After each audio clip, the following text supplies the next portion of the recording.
अस्सलामुअलैकुम स्टूडेंट। तो हमने सीएनएस मेडिसिन को स्टार्ट किया हुआ है। उसमें हम टॉपिक रिलेटेड सिनारियो को डिस्कस कर रहे हैं। हमने गुलिनबारी सिंड्रोम को पढ़ लिया है। अब जो हमारा नेक्स्ट टॉपिक है वो है सेरेब्रोवास्कुलर एक्सीडेंट। तो अब इस पर पहला सिनारियो जो है वो 60 year old female presented to the emergency department with sudden weakness of right side of her body. On examination the patient is drowsy but conscious with no limb movement on the right side. She had a long-standing history of diabetes and hypertension. On examination, her blood pressure was 190 by 100, pulse was normal, and random blood sugar was 180 milligram per dl. अब इस scenario में जो risk factor है तो उसके मुताबिक पहला risk factor ये है कि एक तो एज बहुत ज़्यादा है, 60 ईयर ओल्ड फीमेल है, यानी 50 ईयर से ज़्यादा एज है। दूसरा रिस्क फैक्टर है, इस पेशेंट को डायबिटीज़ है और हाइपरटेंशन है और ये एक लॉन्ग स्टैंडिंग यानी बहुत टाइम से है। और दूसरी बात ये है कि जो पेशेंट है उसकी बीपी इस दौरान भी बहुत ज़्यादा हाई थी, 190/100 थी। इसका मतलब है कि जो हमारे जो ब्रेन को जो आर्टरी सप्लाई कर रही है तो हाई बीपी की वजह से बहुत ज़्यादा पॉसिबिलिटी है कि उन आर्टरीज में की रप्चर हो गई है, उसमें ब्लीडिंग, इंट्रासेरेब्रल ब्लीडिंग हो गई है, जिसकी वजह से जो हमारा इंट्रासेरेब्रल ब्लीडिंग की वजह से जो जिस जगह को वो आर्टरी सप्लाई कर रही है तो उसकी इस्कीमिया हो गई है, इस्कीमिया सपोज हो गया है, इन्फार्क्शन हो गई है और उसकी वजह से हमारे जो एक साइड है बॉडी की तो वो पैरालाइज हो गई है। तो हमारा डायग्नोसिस स्ट्रोक है। How will we investigate and treat वो आगे हम पढ़ेंगे। उससे पहले हम दूसरा सिनारियो देख लेते हैं। At 50 year old male brought to the emergency with slurred speech, dropping of mouth to one side, she is unable to move her right upper and lower limb, she is hypertensive and diabetic for the last he is hypertensive and diabetic for the last 10 year. On examination, pulse 80 per minute, BB 180/100. On fundoscopy, retina had hypertensive and diabetic changes. अब यहाँ पे अगर देखें तो male patient है, as बहुत ज़्यादा है और पेशेंट को स्लर्ड स्पीच है, ड्रूपिंग ऑफ माउथ है टू वन साइड, यानी वन साइड में पेशेंट यहाँ पे भी एक साइड पेशेंट का इफेक्टेड था, यानी unilateral weakness of her body थी। स्ट्रोक में यूजुअली वन साइडेड इफेक्ट होता है और यहाँ भी पेशेंट को स्लर्ड स्पीच भी है और drooling of mouth to one side है और जो उसके राइट साइड के लिम्स हैं, upper limbs and lower limb, तो वो इफेक्टेड है। She is unable to move her right upper limb and lower limb, यानी वन साइड की वीकनेस है, पेशेंट को वन साइड के लिम्ब की वीकनेस है, उसका वन साइडेड इफेक्टेड है और जो पेशेंट है वो डायबिटिक भी है, हाइपरटेंसिव भी है। पेंडोस्कोपी में भी वो चेंजेस हमें नज़र आ रही है। रिस्क फैक्टर इसमें भी एज है और डायबिटीज़ और हाइपरटेंशन रिस्क फैक्टर है। तो what is the diagnosis, cause of the speech impairment, investigation and what is the possible lesion. तो हमारा डायग्नोसिस यहाँ पे इस्कीमिक स्ट्रोक है।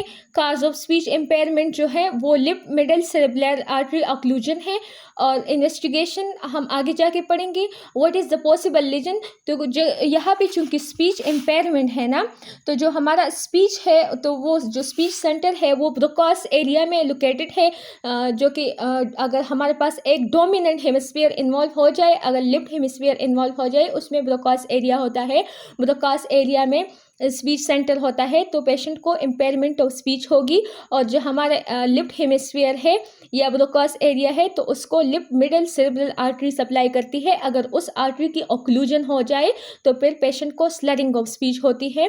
और इसके अलावा मोटर वन साइड की अगर लेफ्ट साइड पे पेशेंट को जो है, ये suppose lip middle cerebral artery है ना, अगर पेशेंट की लिप मिडल सेरेब्रल आर्टरी की ऑक्लूजन हो जाए और उसकी लिफ्ट हेमिस्फीयर को, जो दो ब्रेन के हेमिस्फीयर होते हैं ना, तो उसके अगर लिफ्ट हेमिस्फीयर को ब्लड सप्लाई बंद हो जाए और इफेक्टेड हो जाए तो उसके जो साइन सिम्टम है वो राइट साइड पे अपेयर होंगे। तो इस पेशेंट में राइट साइड की मसल और वीकनेस है और लिम्स मूवमेंट उसकी राइट साइड पे इफेक्टेड है और यूनिलेटरल है।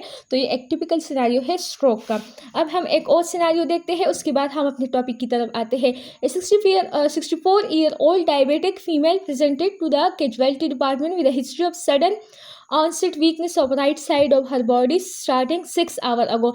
अब यहाँ पे भी बहुत ज़्यादा ओल्ड फीमेल है, रिस्पेक्टर में एज बहुत ज़्यादा है, डायबिटिक भी है, और यहाँ पे भी एक साइड की यानी राइट साइड की बॉडी की वीकनेस है, राइट साइड की बॉडी की पैरालिसिस उसको स्टार्ट हुई है, लेकिन 6 आवर अगो है।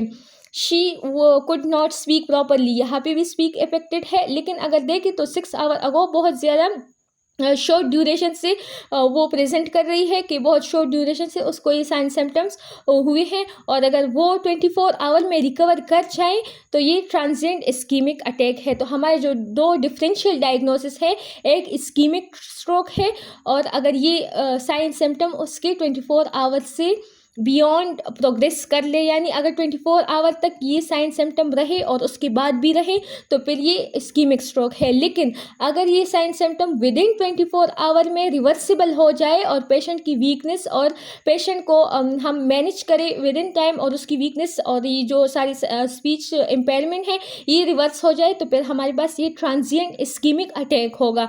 इसके अलावा इन्वेस्टिगेशन कॉम्प्लिकेशन आगे जाके हम डिस्कस करेंगे। अब हम सेरेब्रोवास्कुलर एक्सीडेंट को थोड़ा सा डिस्कस कर लेते हैं। तो इसके हमारी जो क्लासिफिकेशन है, इसमें एक ट्रांजिएंट इस्कीमिक अटैक होता है, दूसरा स्ट्रोक होता है। अगर हमारे साइन सिम्टम 24 आवर्स से कम है तो वो ट्रांजिएंट इस्कीमिक अटैक है, अगर 24 आवर्स से ज़्यादा है तो वो स्ट्रोक है।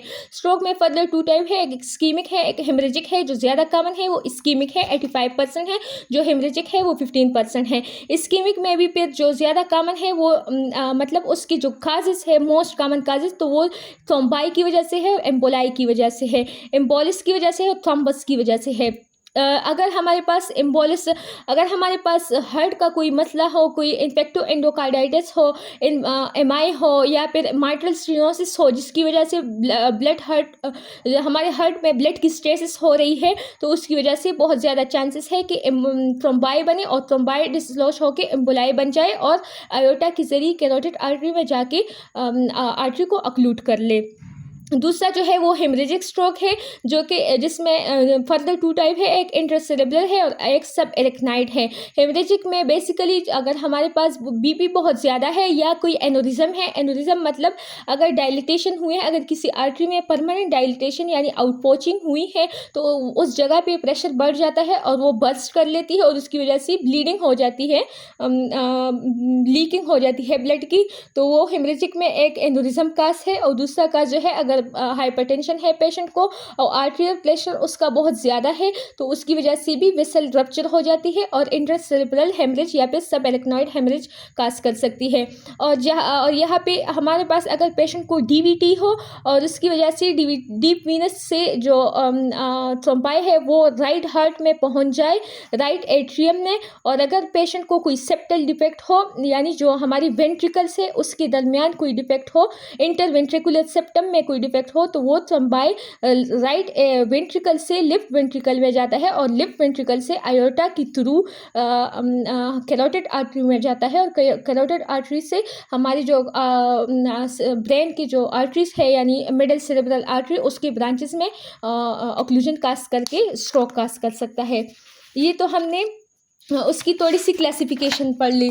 अब जो हमारे पास पैथोफिजियोलॉजी है इंपॉर्टेंट नहीं है, फाइनल ईयर में हम ज़्यादातर क्लिनिकल फीचर्स पे तवज्जो देते हैं ताकि हम डायग्नोसिस में हमारे पास आसानी हो। इसके अलावा हम इन्वेस्टिगेशन, कॉम्प्लिकेशन और डिफरेंशियल डायग्नोसिस पे और मैनेजमेंट पे तवज्जो देते हैं, लेकिन थोड़ी बहुत हम डिस्कस कर लेते हैं इसको अगर कोई समझना चाहता है तो। न्यूरोलॉजिकल डिफिसिट ऑफ सेरेब्रोवास्कुलर काज, जो मैंने बताया कि थ्रोम्बस या फिर एम्बोलिस की वजह से होता है, that persist beyond 24 hour and present as weakness of limb on one side of the body, यानी एक न्यूरोलॉजिकल डिफिसिट है जो कि वेस्कुलर काज की वजह से होता है, जो सेरेब्रोवास्कुलर एक्सीडेंट यानी स्ट्रोक की बात मैं कर रही हूँ ना। और अगर वो हमारे पास जो साइन सिम्टम है अगर वो 24 आवर्स से ज़्यादा मौजूद हो और उसमें अगर one side of body affected हो जाए, स्पीच इम्पेयरमेंट हो जाए, और जो हमारे पास स्पीच इम्पेयरमेंट होती है तो वो लेफ्ट मिडल सेरेब्रल आर्टरी में होती है, क्योंकि हमारे पास जो ब्रोकास सेंटर है वो लेफ्ट सेरेब्रल हेमिस्फीयर में प्रेजेंट है। एप्लेक्सिया हो जाए, एप्लेक्सिया ये है कि मिडल सेरेब्रल अगर राइट मिडल सेरेब्रल आर्टरी की ऑक्लूजन हो जाए तो एप्लेक्सिया होता है। एप्लेक्सिया का मतलब है कि पेशेंट में हम कमांड देते हैं, वो कमांड को तो समझ सकता है लेकिन कमांड को फॉलो नहीं कर सकता, unable to follow the command due to motor impairment.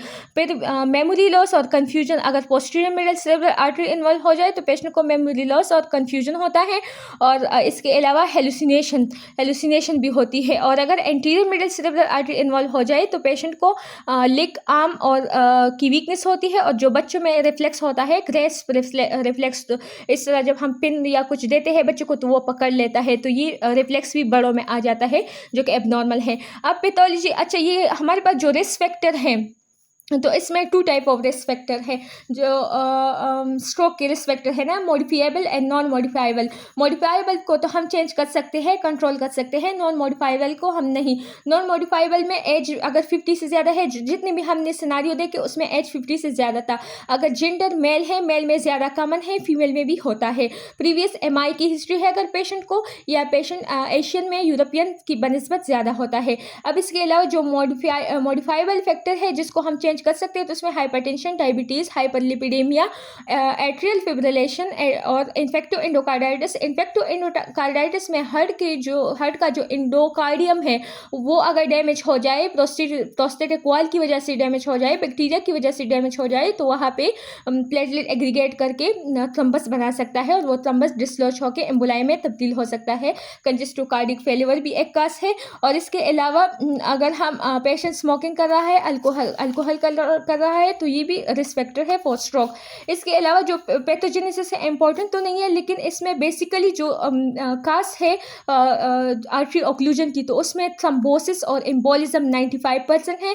और उसकी जो थ्रम्बोसिस क्यों बनता है तो उसकी पैथोलॉजी वेरको ट्रायड है। वेरको ट्रायड में एक एंडोथेलियल इंजरी है, हाँ, जैसा कि हमने डिस्कस किया कि इन्फेक्टिव एंडोकार्डाइटिस में भी हो सकती है, ट्रामा में भी हो सकती है, स्टीनोसिस में भी। तो एंडोथेलियम अगर इंजर हो जाए तो प्लेटलेट जो हमारे पास जो कोगुलेशन सिस्टम है वो एक्टिवेट होता है। स्टेसिस है या फिर टर्बुलेंट फ्लो है। टर्बुलेंट फ्लो भी एंडोथेलियम को जो आर्टरी की जो वाल है उसको डिस्टर्ब करती है, और अगर जहाँ पे भी ब्लड की स्टेसिस होती है तो वहाँ पे भी थ्रोम्बोई बनने का चांस होता है। हाइपर कोगुलेबल स्टेट में प्लेटलेट ज़्यादा होते हैं, और जो एंटीकोगुलेंट है यानी प्रोटीन CS तो वो कम होते हैं। तो ये पैथोजेनेसिस है, ज़्यादा इंपॉर्टेंट नहीं है। हाल बता रिस्क फैक्टर कभी कभार सिनारियो में पूछ सकते हैं, और सिनारियो को डायग्नोस करने में भी इम्पॉर्टेंट है। अब इसके अलावा जो हमने हमारी जो डिफरेंशियल डायग्नोसिस है, अब वो क्या है, एक तो ब्रेन ट्यूमर हो सकता है, ब्रेन ट्यूमर की वजह से पैरालिसिस हो सकती है, न्यूरोसेफेलिस हो सकता है, एटिपिकल माइग्रेन हो सकता है, हाइपरटेंसिव एन्केफेलोपैथी, वर्निकल एन्केफेलोपैथी, CNS एब्सेस यानी ब्रेन एब्सेस हो सकता है, और इसके अलावा इलेक्ट्रोलाइट डिस्टर्बेंस हो सकती है। अगर वर्निकल एरिया इन्वॉल्व हो जाए ना तो पेशेंट जो है वो मतलब हाँ, वो कमांड को समझ फिर नहीं सकता, वो हमारी कमांड को फिर नहीं अंडरस्टैंड कर सकता। और अगर ब्रोकास एरिया इन्वॉल्व हो जाए तो फिर वो बोल नहीं सकता, उसकी स्पीच इम्पेयरमेंट हो जाती है। कॉम्प्लिकेशन ऑफ स्ट्रोक क्या है, अगर पेशेंट को स्ट्रोक हो जाए तो वो चल फिर नहीं सकता। अगर उसकी लोअर लिम्ब एक साइड के इफेक्ट हो जाए, चल फिर नहीं सकता, बेड रिटर्न हो जाता है, तो उसकी वजह से DVT का चांस ज़्यादा है पेशेंट में बेड सोर्स का चांस ज़्यादा हो जाता है। इसके अलावा परमानेंट लॉस ऑफ मूवमेंट और sensation of part of body, seizure हो सकते हैं, सेरेब्रल एडीमा हो सकता है, यूजुअली 1 to 2 डे में डेवलप हो सकता है, और मास इफेक्ट काज कर सकता है। इसके अलावा परमानेंट स्पीच इम्पेयरमेंट हो सकती है, कोग्निटिव इम्पेयरमेंट हो सकती है, डिस्पेजिया हो सकता है अगर डिग्लूटेशन मसल भी इन्वॉल्व हो जाए। फिर इन्वेस्टिगेशन में हम 2 टाइप ऑफ इन्वेस्टिगेशन करते हैं, एक नॉन इन्वेसिव है, एक इन्वेसिव है। नॉन इन्वेसिव में जो हम पहला इन्वेस्टिगेशन करते हैं उसमें हम नॉन कंट्रास्ट इन्हांस CT करते हैं। वो क्यों करते हैं, क्योंकि उसमें हमें हेमरेजिक और इस्कीमिक का पता चलता है।